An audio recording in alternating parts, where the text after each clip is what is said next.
ठीक है। अच्छा जी, हम P1 करने वाले हैं आज हम। और ये P1 जो है वो बहुत बेसिक साउंड के कॉन्सेप्ट्स को कवर कर रहा है एंड इलेक्ट्रिसिटी के भी बेसिक कॉन्सेप्ट्स को कवर कर रहा है अकॉर्डिंग टू 5054। ठीक है। तो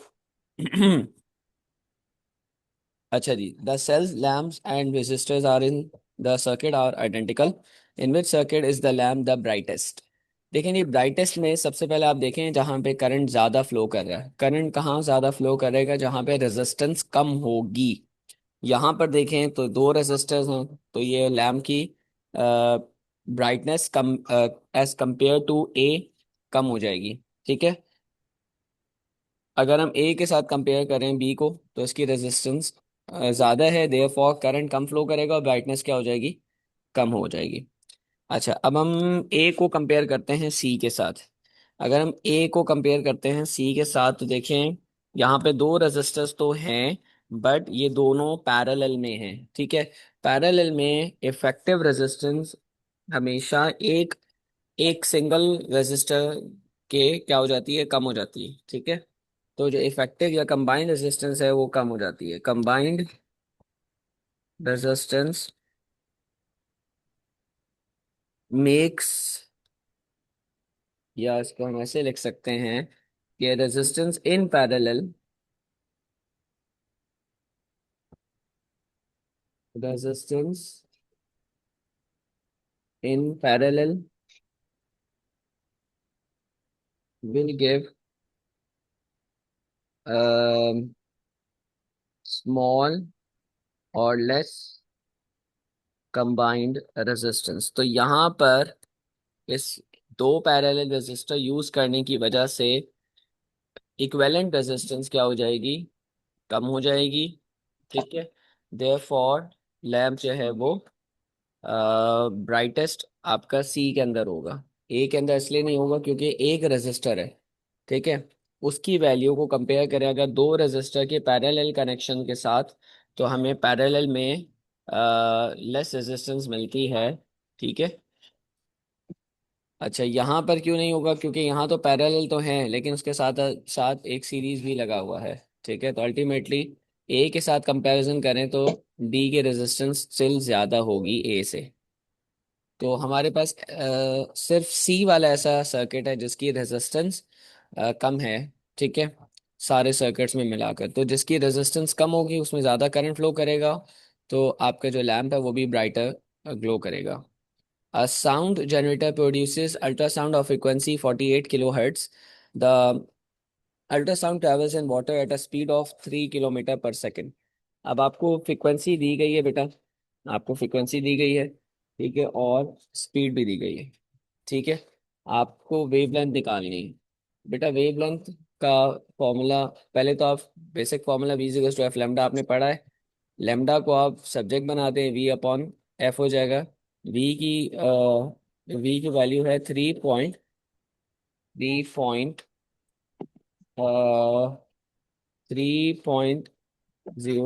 10 to the power 3 divided bye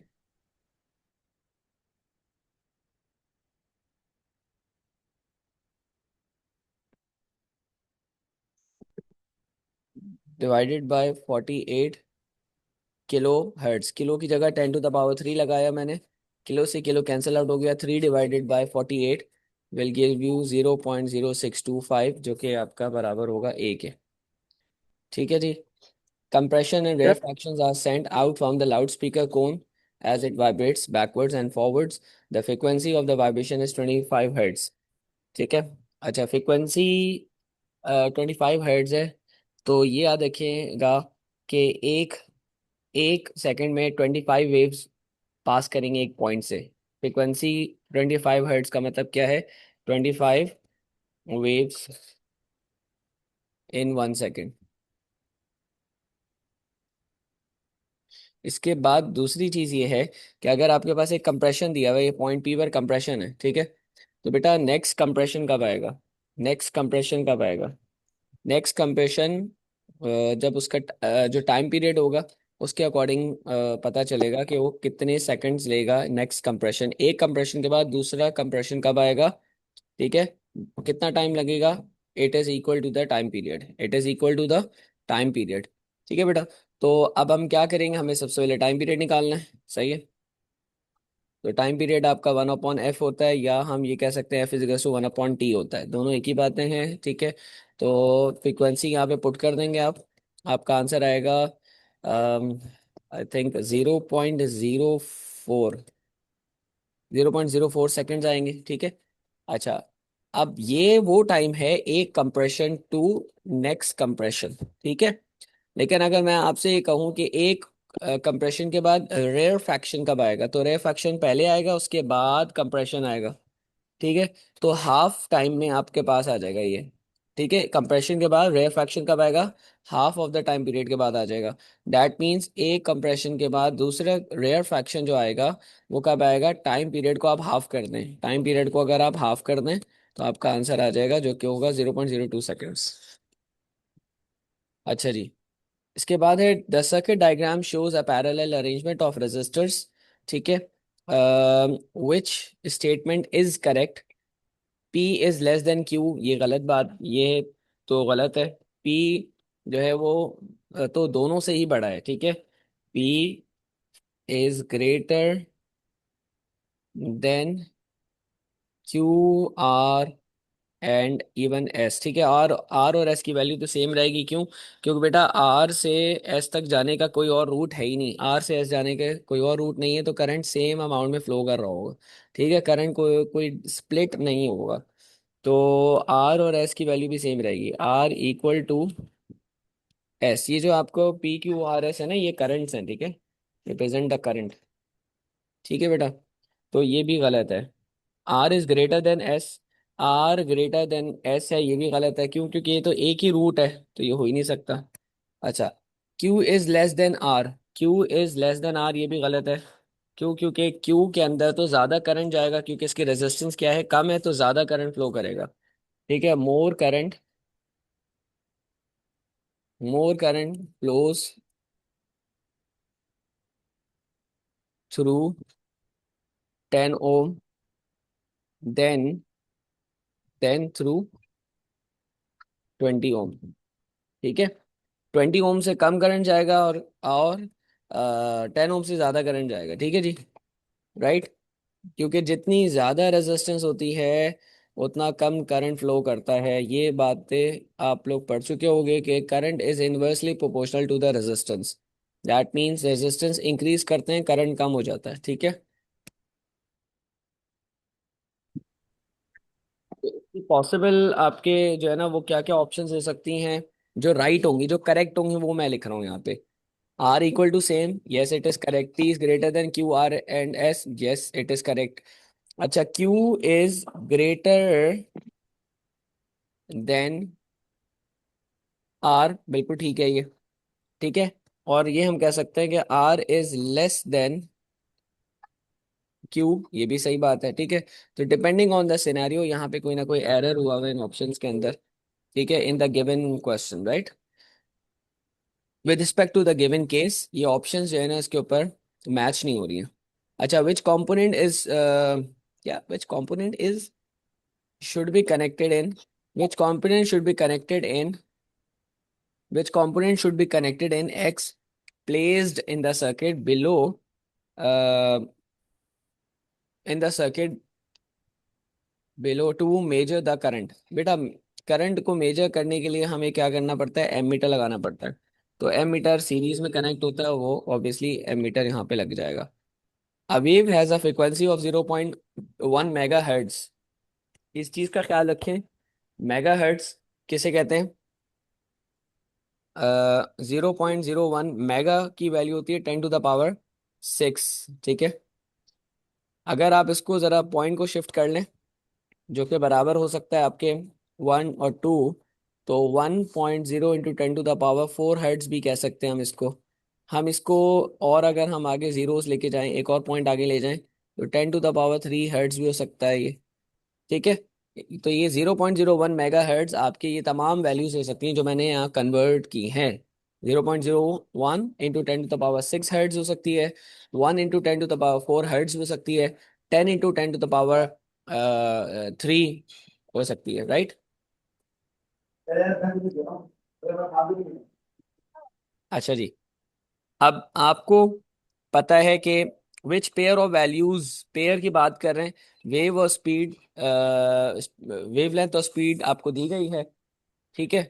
तो आपने इन दोनों को क्या करना है, फ्रिक्वेंसी की बात कर रहा है तो फ्रिक्वेंसी में आप सब्जेक्ट बना दें वी अपॉन लेमडा, ठीक है। तो 330 डिवाइडेड बाय 0.33 करें चेक, फिर 330 डिवाइडेड बाय 33 चेक,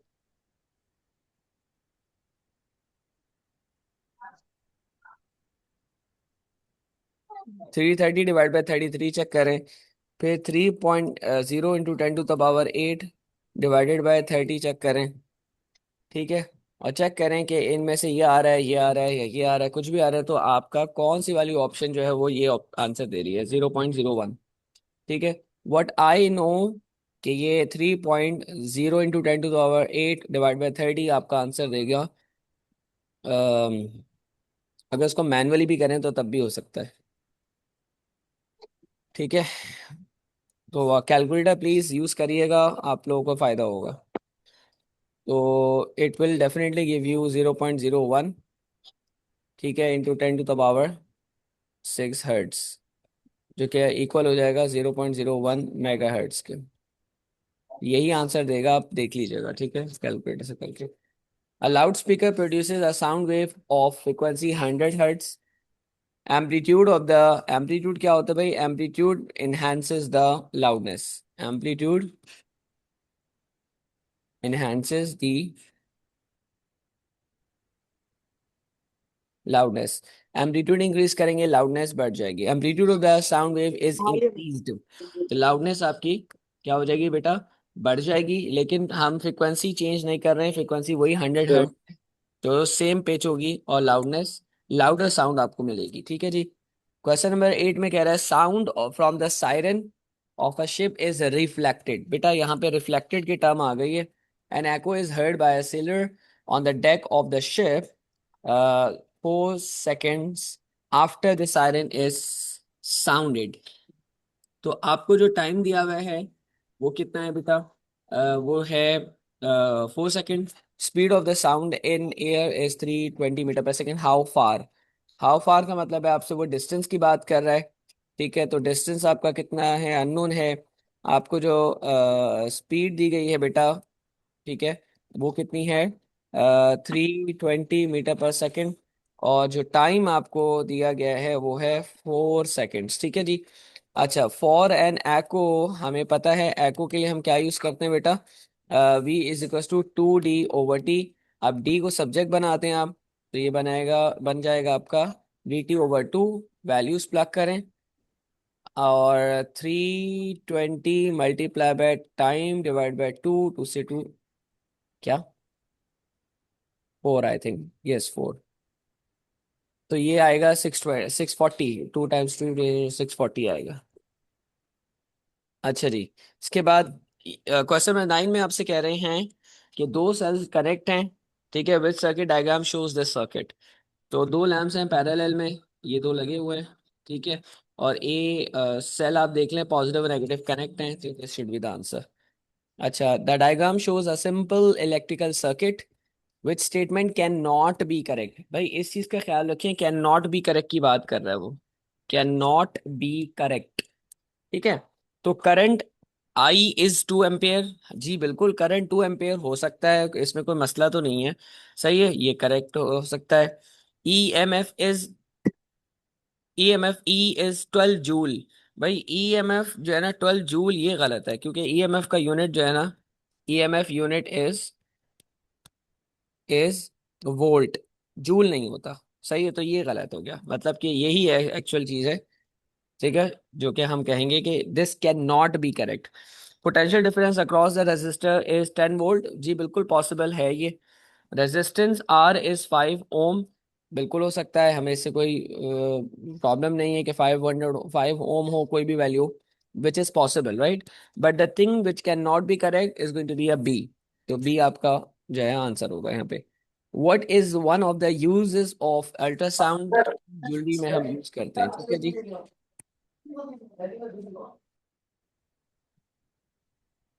अच्छा, इसके बाद हमारे पास है three identical cells are connected in parallel resistor, parallel to a resistor. तो पैरेलल में आपके थ्री सेल्स कनेक्ट हैं भाई, इस चीज का ख्याल रखें। पैरेलल में आपके three cells are connected, right. तो ये इससे हमें क्या पता चलता है, लॉन्ग लास्टिंग होते हैं, ठीक है। और that means each cell takes longer to run down, ठीक है जी। तो ये आपका एडवांटेज है, ये ही एडवांटेज है, ठीक है। अच्छा, diagram shows three resistors in parallel. Parallel में रेजिस्टर्स होते हैं तो आप कैसे ऐड कर सकते हैं, 1/15 प्लस 1/30 प्लस 1/30, ठीक है जी। आप इसको ऐड करिए 1/r इक्वल्स टू करके कैलकुलेटर में प्लग करें, और इसका आई थिंक आंसर 2/15 आएगा। फिर आप इसको फ्लिप करेंगे, आर इक्वल्स टू 15/2 हो जाएगा ये, and it will give you 7.5 ohms। Yes. अच्छा, ये क्वेश्चन जो है ना, बड़ा अजीब और गरीब सा क्वेश्चन है कि ये करेंगे कैसे।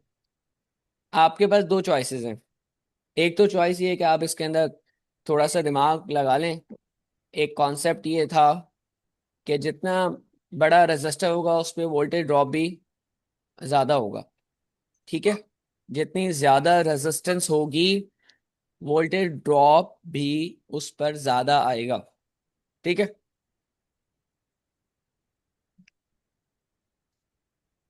तो एक तो ये तरीका है, इसको निकालेंगे और रेशियो प्रोपोर्शन के थ्रू निकाल लेंगे। दूसरा ये है, सबकी टोटल रेजिस्टेंस निकाल लें, ठीक है, और सबका टोटल करंट निकाल लें, उसके बाद वोल्टेज निकाल लें। ये भी तरीका है, ठीक है। तो मैं दोनों तरीके यहाँ पे एक्सप्लेन कर देता हूँ। सबसे पहले आसान तरीका मैं एक्सप्लेन कर रहा हूँ। आसान तरीका ये है कि 7.2 कहाँ पर आएगा, यहाँ पर आएगा, यहाँ पर आएगा, या यहाँ पर आएगा, या यहाँ पर आएगा। कौन सा वोल्ट मीटर आपको 7.2 देगा, इस चीज का ख्याल रख लें कि 7.2 अगर यहाँ पर आ रहे हैं तो रिमेनिंग वाले दूसरे रेजिस्टर पर ड्रॉप होंगे। तो अगर मैं आपसे कहूँ कि 12 वोल्ट की सप्लाई है, 7.2 ड्रॉप हो गए हैं, तो आपके पास जो रिमेनिंग बचेगा वो 4.8 वोल्ट्स होंगे, ठीक है। अगर मैं 7.2 और 4.8 का रेशियो ले लूँ तो मेरे पास आएगा 1.5। अब मुझे ये देखना है, ये वोल्टेज टू वोल्टेज का रेशियो लिया है। अब मैं रेजिस्टर टू रेजिस्टर का वोल्ट रेशियो देख लेता हूँ, कहाँ पे मुझे 1.5 मिल रहा है, ठीक है। अगर मैं 5/3 देखूँ, 5 और 3 का रेशियो देखूँ, तो what will I get, 1 point something, right, 1.66, ठीक है। 1.6 रेशियो आ रहा है इसका। और 6/4 को देखें तो यू विल गेट 1.5, ठीक है। तो ऑब्वियसली आपका आंसर बी हो गया, सिंपल। लेकिन और भी चेक कर लेते हैं। 4/2, तो ये 2 आ रहा है, which is going to be wrong, this is wrong. अच्छा, एक मिनट बेटा, 6/2, तो ये 3 आएगा, which is going to be wrong. अब ये तरीका तो आसान हो गया कि बड़ा सिंपल सा है, क्यों? क्योंकि अगर मैं आपको एक सिंपल सी एक सिनेरियो बताऊं कि अगर यहाँ पर मेरे पास 500 ओम के रेजिस्टर्स होते और यहाँ 12 वोल्ट है, ये 500 का है, ये भी 500 का है, तो डेफिनेटली आप लोग कहते हैं 6 वोल्ट और 6 वोल्ट आएगा। क्यों? क्योंकि 500:500 का रेशियो 1:1 होगा। तो आपने 12 को भी इस तरह ही डिवाइड किया ना कि उनका रेशियो अगर हम निकालें, ठीक है, तो वो 6:6 यानी 1:1 आएगा, ठीक है। एक तो तरीका ये था सिंपल, लेकिन ये भी तो तरीका था कि अगर हमारे पास यहाँ पे एक और ये क्यों अटक गया,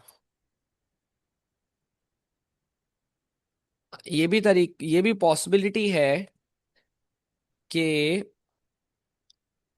ये भी पॉसिबिलिटी है कि मैंने यहाँ पे 750 ओम रखा और यहाँ पे 250 ओम रखा।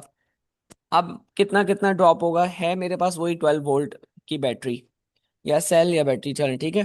तो यहाँ पर आप मुझे बताएं इस इनका रेशियो क्या आ रहा है, 750 और 250, तो 3:1 आ रहा है। डैट मीन्स 9 वोल्ट यहाँ पर आएंगे फिर, और 3 वोल्ट यहाँ पर आएंगे। ठीक है, तो अगर आप इनका भी रेशियो देखें तो 3 और 3, तो 3:1 आया। और 750:250 का देखें तो ये भी 3:1 आया, राइट। तो you can do in this way, either you can do in this way, और you do with another way. वो मैं आपको अब बता रहा हूँ कि टोटल आप सबकी रेजिस्टेंस निकाल लें, सबका टोटल करंट निकालें, और उसके बाद क्या करें। अरे यार ये अपना जालिम लगता है हैंग हो गया अब ये। अच्छा आप अगर किसी का कोई question, 1 minute, just give me a minute. अच्छा, अब मैं आपको दूसरा मेथड ये बता रहा हूँ कि आप सबकी टोटल रेजिस्टेंस निकाल लें। तो बेटा इसकी रेजिस्टेंस कितनी है, ऑप्शन ए वाले में अगर देखें तो 8 ओम है। तो 12 डिवाइडेड बाई 8 ओम कितना आंसर आएगा भाई, 12 डिवाइडेड बाई 8 कितना होगा, 1.5 होगा। सही, 1.45 आपका ये करंट आ गया। अब ये 1.5 एम्पेयर करंट ही फ्लो करेगा हर जगह से।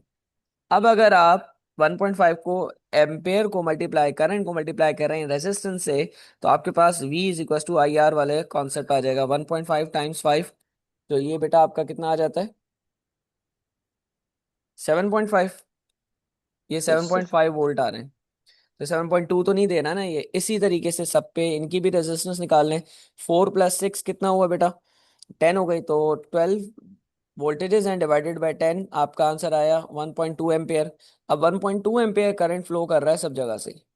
तो 1.2 एम्पेयर जब 6 से भी पास होगा तो हम क्या करेंगे, V equal to I R लगाएंगे, 1.2 × 6। तो आपका आंसर कितना आएगा, 1.2 × 6 गोइंग टू बी 7.2। तो ये लीजिए 7.2 आपका ऑप्शन बी ने दे दिया, 7.2 वोल्ट। तो यही पूछ रहा है क्वेश्चन में, 7.2 वोल्ट कौन सा वाला सर्किट देगा। ठीक है जी, यही काम आप सबके लिए कर सकते हैं, सबकी रेजिस्टेंस निकालने। तो भाई एक तो ये मेथड है, और एक दूसरा मैंने आपको रेशो प्रोपोर्शन मेथड बता दिया है। दोनों मेथड आप चूज कर सकते हैं, कोई भी एक जो आपको समझ आ जाए, जो आसान लगे।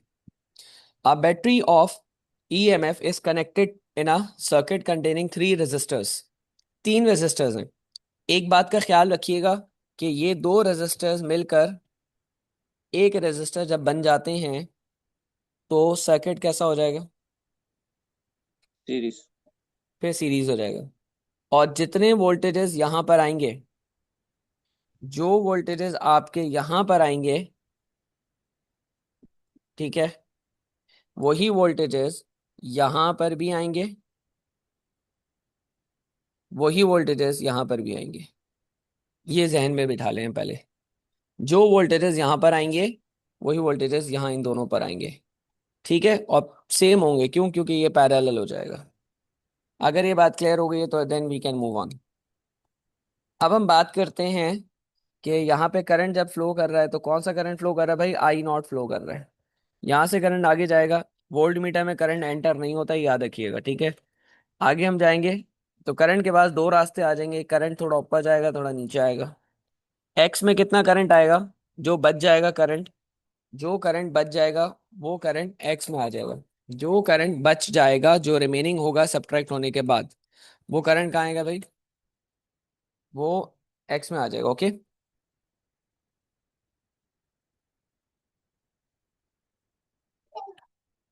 जी। तो एक्स में कौन सा करंट आएगा बेटा, एक्स में करंट वो आएगा, I0 में से आप निकाल दें I1 वाला करंट। I1 कहाँ जा रहा है, यहाँ जा रहा है, ये रहा I1। I1 निकाल दें तो यहाँ पे जो रिमेनिंग होगा वो एक्स के पास आ जाएगा। तो I0 - I1, ये एक्स के लिए आंसर आ रहा है। और वाई का आंसर क्या होगा भाई, वाई एक वोल्ट मीटर है, ठीक है। तो वो कितना आंसर देगा, अगर मैं आपसे कहूँ ये ई है, ई में से V0 यहाँ पर आ रहे हैं, V0 यहाँ पर आ रहे हैं, तो जो V0 रह जाएंगे, अगर आप ई में से V0 माइनस कर दें, तो वो सारे के सारे वो वाई के पास चले जाएंगे। वो सारे के सारे कहाँ चले जाएंगे, वाई के पास। ठीक है, तो आपका आंसर आएगा ए वाला। अच्छा, an engineer standing at P ठीक है। Here is the sound of an explosion at X, X पर हुआ, तो वो कहाँ से टकरा कर आया, यहाँ से जाएगी और यूं साउंड जाएगी इधर, तो ये एक्स जेड वाई, ठीक है, जेड वाई से टकरा कर जाएगी, ठीक है। अच्छा जी, एस सिस्मिक वेव्स होती हैं, एस आपकी सिस्मिक वेव कौन सी होती है, ट्रांसफर वेव होते हैं, पी जो है वो लॉन्गिट्यूडनल वेव्स होती हैं। एनर्जी का फॉर्मूला वी आई टी होता है, ठीक है। अच्छा, लाउडनेस डज नॉट चेंज, उसका मतलब एम्पलीट्यूड कांस्टेंट है और पिच वेरी कर रही है तो फ्रिक्वेंसी वेरी होगी, तो बी आंसर होगा इसका।